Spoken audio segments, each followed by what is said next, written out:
Halo Hai guys, guys. ketemu lagi di channel kita. Sebelumnya jangan lupa klik subscribe dan tombol lonceng. Jangan lupa untuk mampir ke Instagram kita ya.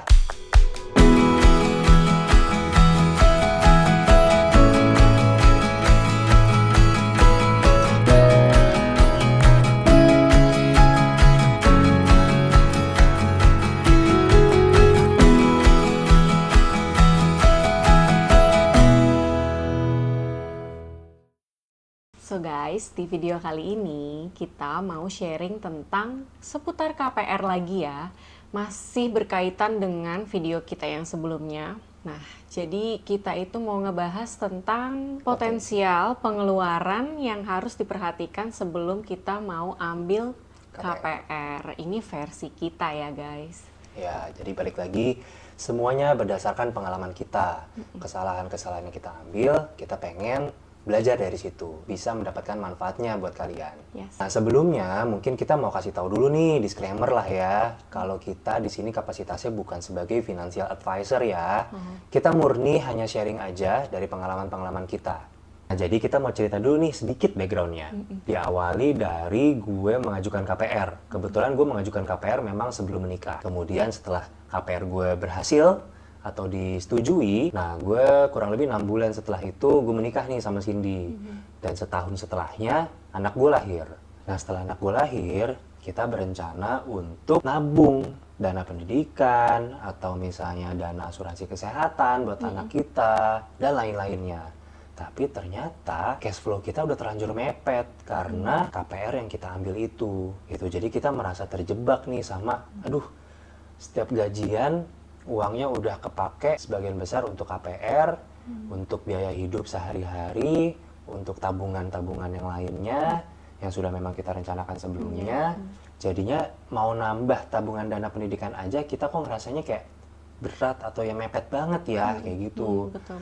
Jadi kita udah hitung-hitung, kita udah survei-survei nih, masuk TK berapa sih, masuk SD berapa sih, sampai masuk SMA. Setelah kita hitung-hitung, kita kalikan dengan jangka waktu tertentu, dan juga jangan lupa kita tambahkan dengan inflasinya, muncullah satu angka yang menurut kita, kok kita nggak bisa reach angka ini nih, gitu ya, karena udah terlanjur mepet cash flow kita. Disitulah kita merasa, waduh, agak beban juga nih lama-lama cicilan KPR ini. Nah, jadi di video kali ini kita mau kasih tahu nih, potensial pengeluaran apa aja sih yang wajib kita perhatikan atau setidaknya kita perhitungkan lah dari awal kita mau ambil KPR. Pastikan kita pas ngambil KPR dengan tenor misalnya 5 tahun, 10 tahun, 15 tahun, paling panjang mungkin 25 tahun ya. Dulu gue ambil 25 tahun karena itu tenor yang paling lama yang bisa gue ambil. Selama masa tenor itu kan kita bisa aja punya anak satu atau bahkan bisa punya anak dua. Betul. Dan kebutuhan yang lainnya yang mungkin belum kepikiran nih pas kita ngambil KPR di awal. Nah, kita mau sharing potensial pengeluaran itu supaya kalian yang relate dengan keadaan ini juga jadinya aware sama potensial pengeluaran yang akan terjadi atau mungkin terjadi di masa waktu tenor yang kita ambil KPR-nya. Nah, sebelumnya mungkin kita bahas dulu kali ya, apa sih yang dimaksud dengan cash flow yang sehat atau cash flow yang positif. Nah, kalau kita searching-searching nih di Google, kita juga dulu searching-searching di Google ya, gimana sih cara memanage uang yang kita dapatkan dari gaji misalnya ke porsi-porsi yang akan dikeluarkan setiap bulannya. Jadi kalau dari Google yang kita cari itu sebenarnya bervariasi. Ada yang 50, 30, 20. Ada yang 40, 30, 20, 10. Mungkin kalian bisa googling kali ya, karena itu gampang banget untuk didapetin. Nah, kita memutuskan atau merasa cocok dengan yang konsep 40, 30, 20, 10. Apa itu 40, 30, 20, 10? Ini kita akan jelasin secara singkat satu persatu. Sekarang kita bahas yang 40 nih. 40 di sini maksudnya 40% ya. Artinya adalah 40% dari total gaji kita dikeluarkan untuk biaya hidup atau pengeluaran rutin. Apa sih yang dimaksud biaya hidup atau pengeluaran rutin? Itu intinya sesuatu yang mandatori sifatnya, yang memang menunjang kehidupan kita sebagai satu keluarga. Contohnya biaya makan, biaya listrik, biaya air, Kalau pakai PAM, prabayar ya, telepon prabayar, telepon, prabayar, internet, internet juga termasuk karena itu kan pengeluaran rutin yang kita bayar setiap bulannya. belanja bulanan. Belanja bulanan paling penting. Kemudian kita juga masukin biaya transportasi, khususnya buat kerja, untuk pergi ke tempat belanja. Pada pos ini, kita wajib memperhitungkan atau kita wajib mencatat potensial pengeluaran yang akan ada di masa depan setelah kita punya anak misalnya, yaitu biaya pampers, biaya susu, biaya vaksinasi misalnya. Kita kontrol ke dokter kalau masih 1 tahun pertama atau 2 tahun pertama, kita akan masih sering kontrol ke dokter anak kita untuk vaksin dan untuk kontrol tumbuh kembangnya.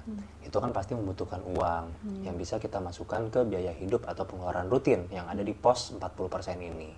Oh iya, jangan lupa juga biaya SPP. Meskipun masih lama, tapi kan itu menjadi potensial pengeluaran nantinya. Anak kita sekolah dari TK atau bahkan mungkin dari daycare nih.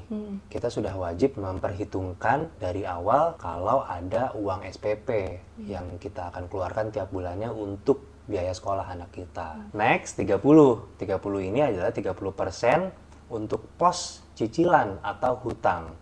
Mau itu cicilan atau hutang produktif ataupun non-produktif, pokoknya segala bentuk hutang ataupun cicilan. Cicilan mobil termasuk, cicilan rumah KPR ini yang nantinya akan masuk di pos 30% ini. Nah, untuk yang 20% ini kita alokasikan dananya itu untuk pos tabungan investasi ya. Pos investasi untuk dana pendidikan, dana darurat, seperti itu sih. Dana pensiun juga Oh salah iya, dana satunya. pensiun juga. Pokoknya segala macam jenis tabungan atau investasi yang kalian lakukan. Yes. Dan terakhir adalah 10%. Pos 10% ini untuk self reward, ngopi-ngopi cantik, hedonisme, apalagi ya, liburan, banyak deh. Pokoknya self reward, beli tas ya kan, beli baju, sepatu, banyak deh. Oke. Termasuk skincare, jangan lupa. Skincare itu bisa dimasukin ke yang 10% ini. Masa sih? Pokoknya gaya hidup lah. Oh gitu. Yang ada hubungannya sama gaya hidup. Jadi mau dimasukin 10% di skincare. Kan skincare juga nggak ini. Silahkan komen di bawah ini. Ibu-ibu.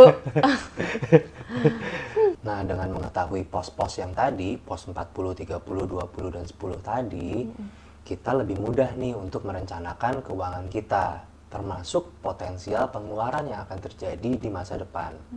Jadi apa aja sih potensial pengeluaran ini yang kita mau sampaikan? Yang pertama, dana pendidikan untuk anak masuk sekolah dari TK, SD, SMP, SMA, bahkan kalau bisa sampai kuliah.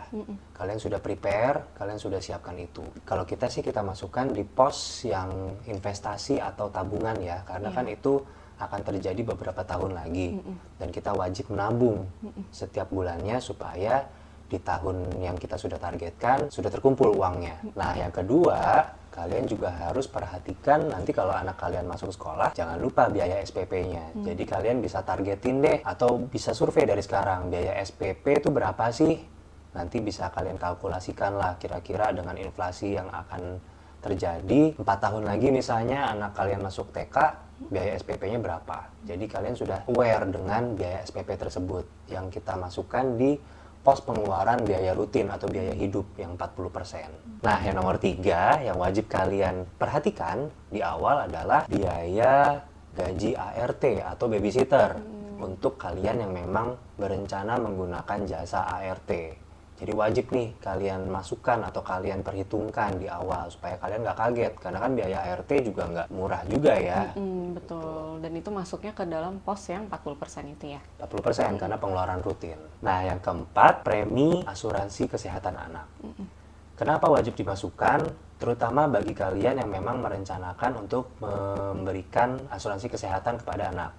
Karena apa? Ini menurut kita penting juga. Penting banget sih. Penting banget. Karena namanya anak-anak biasanya umur 1 sampai umur 3 tahun atau sampai 5 tahun Sampai bahkan itu masih ringkih lah dalam tanda kutip. Kita harus siap misalnya sakit dan harus membutuhkan perawatan di rumah sakit. Jadi asuransi kesehatan anak menurut kita wajib kita persiapkan di awal supaya kita nggak kaget. Karena sejujurnya umur 1 sampai 5 tuh untuk asuransi anak sangat mahal loh. Betul, lebih mahal dibanding nanti dia di umur 5 tahun ke atas. Betul, gitu. Nah, masuk ke nomor 5, yang tidak kalah untuk kalian perhatikan di awal adalah biaya atau premi asuransi pasangan kalian, istri atau suami kalian gitu. Jadi, kalau menurut kalian penting, ini wajib kalian perhitungkan atau kalian bikin catatannya di awal. supaya bisa kalian diskusikan bersama nanti dengan pasangan kalian. Sekarang nomor 6. Nomor 6 ini berhubungan dengan dana darurat. Kenapa? Karena dana darurat kalian waktu masih single dengan dana darurat kalian waktu sudah menikah atau sudah punya anak itu pasti jelas berbeda. Biasanya kita sih mengambil dana darurat setelah kita punya anak sebesar 9 sampai 12 kali pengeluaran setiap bulannya. Jadi kita upgrade lagi nih dana darurat kita yang tadinya cuma mungkin sekitar 3 sampai 6 kali pengeluaran, sekarang kita upgrade menjadi maksimal 12 kali pengeluaran setiap bulannya. Itu kita masukkan ke pos dana darurat atau pos tabungan. Dan yang terakhir, yang ketujuh, jangan lupa kalau kalian punya anak, nanti kalian punya pengeluaran rutin nih, yang tadi sudah disebutin. Kayak pengeluaran rutin untuk beli pampers, pengeluaran rutin untuk beli susu, pengeluaran rutin untuk kontrol ke dokter setiap bulannya, termasuk vaksin. Nah, di pengalaman kita, potensial pengeluaran yang tadi kita sebutin itu tidak semuanya kita sudah persiapkan di awal. Jadi, pas anak kita lahir, kita mulai hitung-hitung nih dana pendidikannya, biaya SPP-nya yang mungkin nanti kita keluarkan, terus dana asuransinya. Ternyata setelah ditotal-total, kok mepet banget gitu loh, kok ketat banget cash flow-nya gitu loh, bahkan membebani cash flow yang saat itu sudah ada. Jadi mau nggak mau kita dulu agak sedikit berkorban untuk dana-dana yang lainnya, termasuk gaya hidup ya, yang 10% itu aja kita korbankan untuk top up lah sedikit-sedikit dana pendidikan yang kita prioritaskan.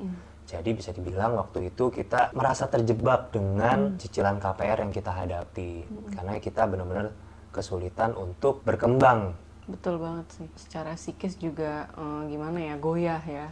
Secara psikologis bikin kita juga jadi takut atau penuh khawatir karena cash flow-nya udah mepet, udah dipos-posin. Kita khawatir kalau misalnya amit-amit anak kita sakit, butuh biaya ke dokter, atau misalnya pas musim hujan rumah kita ada bocor, kita harus perbaiki, itu kan butuh biaya juga dan tidak sedikit. Nah, itu kita harus prepare itu di saat kita cash flow-nya pun sudah mepet. Jadi, penting banget menurut kita, kalian harus mempersiapkan potensial pengeluaran yang sudah kita sebutkan di awal. Setidaknya kalian take note aja di catatan kalian, supaya kalian selalu aware dengan potensial pengeluaran yang akan terjadi di masa depan. Oke, mungkin hari ini sudah cukup sharing-sharing dari kita. Jangan lupa subscribe dan tombol lonceng di bawah. Mampir juga ke IG kita ya. Bye-bye! Dadah!